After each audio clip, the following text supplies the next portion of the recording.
গত দুইটা টিউটোরিয়ালে আমরা আনঅর্ডার লিস্ট এবং অর্ডার লিস্ট গুলো কিন্তু দেখেছি। সো যারা সেগুলো দেখেন নাই, আমি অনুরোধ করব যে ওই দুইটা টিউটোরিয়াল শেষ করে আসলে আপনাদের বোঝা অনেকটা সুবিধা হবে। সো আজকের পার্টটা হচ্ছে আমাদের ডেসক্রিপশন লিস্ট। আসলে ডেসক্রিপশন লিস্টটা আমরা কিভাবে করতে পারি এবং এটা আসলে কি। এখানে আমরা এগুলো রিমুভ করে দিচ্ছি। আপনারা জানেন যে এগুলো আমাদের গত পর্বের।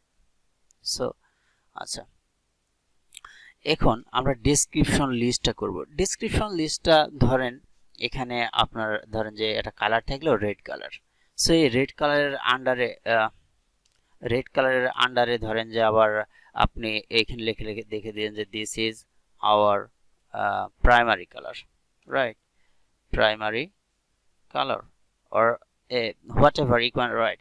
So এইভাবে কিন্তু আপনি করতে পারেন। তো আমরা যদি চাই যে এই যে এইভাবে যদি এটা একটা এইভাবে রাইট সাইডে চলে আসে, এখানে কিন্তু জিনিসটা কিন্তু দেখতে সুন্দর দেখা যায় যে এটা রাইটের। আবার এখানে যদি ধরেন যে আমরা এখান থেকে একটা ট্যাব দিই, এখানে যদি আমরা লিখি যে গ্রিন আবার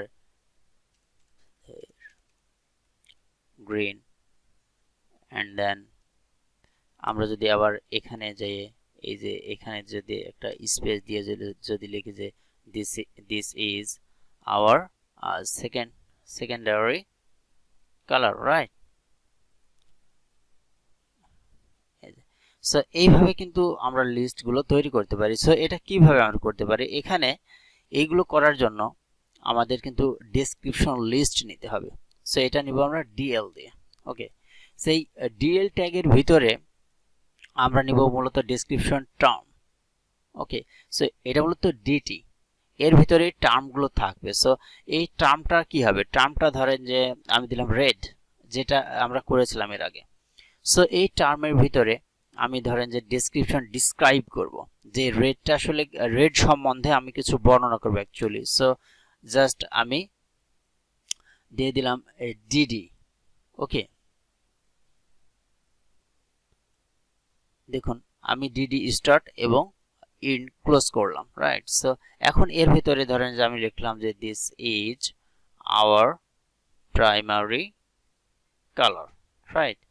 এখন আমি এইটাই আবার কপি করলাম।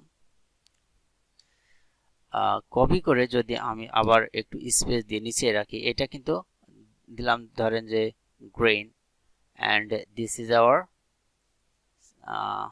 এটা দিলাম সেকেন্ডারি কালার। এন্ড আমি যদি আরেকটা দেই এখানে, এটা যদি দিয়ে জাস্ট ডিফল্ট করে দিই এন্ড যদি লিখি দিস ইজ আওয়ার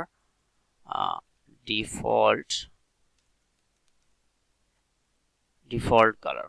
সো এইভাবে দিয়ে আমরা যদি এটা সেভ করি, সেভ করে এখন যদি এখানে আমরা রিফ্রেশ করি, এটা আমাদের গত দিনকারটা।